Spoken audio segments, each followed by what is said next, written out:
John Belarus was a well-known face in Philadelphia, a trusted weatherman with a charming smile, confident presence, and a career that made him a familiar figure in households across the region.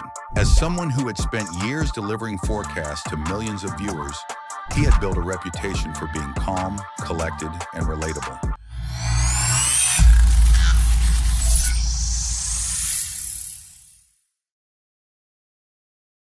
Off-screen, he was just as easygoing, enjoying golf, fine dining, and the occasional getaway. In the spring of 2010, he decided to take a short vacation to Miami, a trip that was supposed to help him relax, enjoy the sun, and take a break from his hectic work schedule. But what was meant to be a peaceful trip turned into a nightmare that would damage his reputation, drain his finances, and leave him tangled in a criminal web he never saw coming. It all began on March 27, 2010, at the luxurious Fontainebleau Hotel in Miami Beach. After a day of leisure, Belarus decided to go out for dinner and drinks at the upscale Delano Hotel. As a public figure, he was used to being recognized, so it wasn't surprising when a bartender struck up a friendly conversation. However, the evening quickly took a strange turn. Two beautiful women approached him, their accents hinting at Eastern European origins. They introduced themselves as Marina and Anna, claiming to be visitors from Estonia. They were polite, well-dressed, and carried themselves with elegance. Compared to the loud and flashy crowd of Miami nightlife,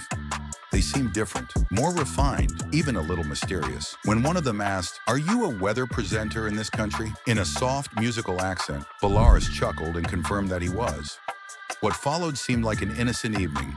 Flattered by the attention and enjoying the company, Belarus bought the women a round of drinks. They responded with warm smiles and light conversation, complimenting him on his kindness and saying he seemed more respectful than other men they had met in America. The compliments were flattering, and the drinks kept flowing.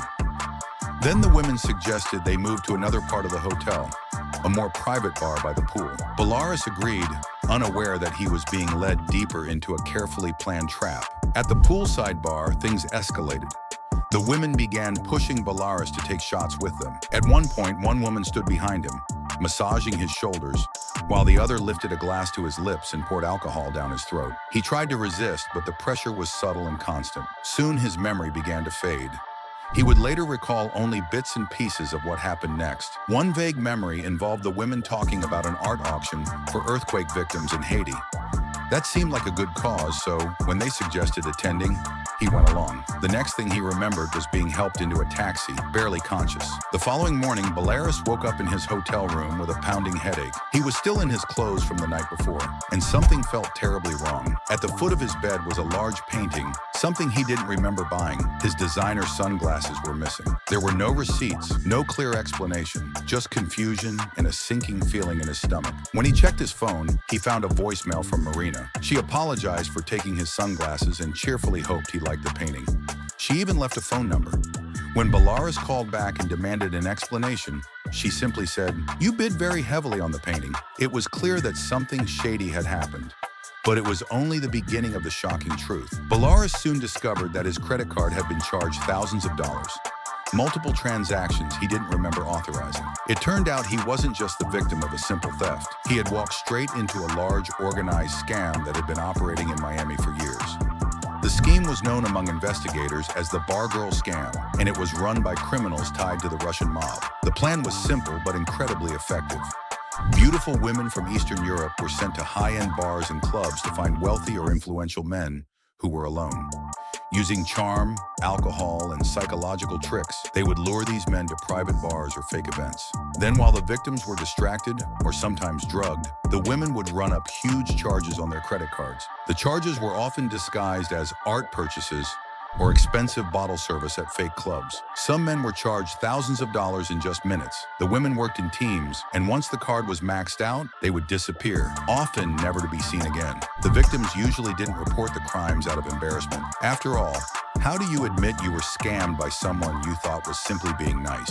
In Belarus's case, the story made headlines because of his public status. But many other victims, wealthy tourists, businessmen, and even celebrities, stayed silent. As the news spread, Belarus faced a wave of criticism. Some people called him naive, others mocked him, assuming he had willingly spent the money during a wild night out. But what many didn't realize was just how professional and manipulative the scam was. These women weren't just using good looks, they were trained to play on emotions. They knew how to lower a man's guard, how to make him feel special, and how to make outrageous spending seem perfectly normal. The scam wasn't about quick theft.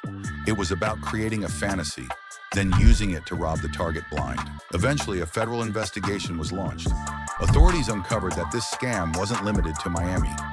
Similar operations had been reported in New York, Las Vegas, and other cities with luxury nightlife. Dozens of victims came forward. Some women involved were arrested, and several clubs were exposed as being part of the operation. But by that time, the damage had already been done to many victims, financially and emotionally. For John Belarus, the incident was a turning point. He had to face public shame, legal battles with credit card companies, and the personal pain of being used and betrayed. Yet he chose to speak out, helping expose the scam to protect others. His story became more than a tale of a celebrity's bad night. It became a warning about how even smart, successful people can fall for a well-planned lie. This case shows that behind the glamour of nightlife and luxury, there can be dangerous traps. Not all smiles are sincere. Not every compliment is innocent. And sometimes the cost of trusting the wrong person isn't just money. It's your peace of mind, your reputation, and your sense of safety. What happened to Belarus can happen to anyone. His story is a reminder that no matter how confident or experienced we are, we're all vulnerable to the right kind of manipulation. It also shows how far some criminals will go, not with guns or threats, but with charm, alcohol, and a carefully crafted fantasy. If you found this story shocking, there are many more like it. Real crimes that sound stranger than fiction, stories that reveal the dark side of wealth, fame, and trust. Subscribe to Fraud and Fortunes for more true stories that expose the hidden dangers in our world and the people who fall into them.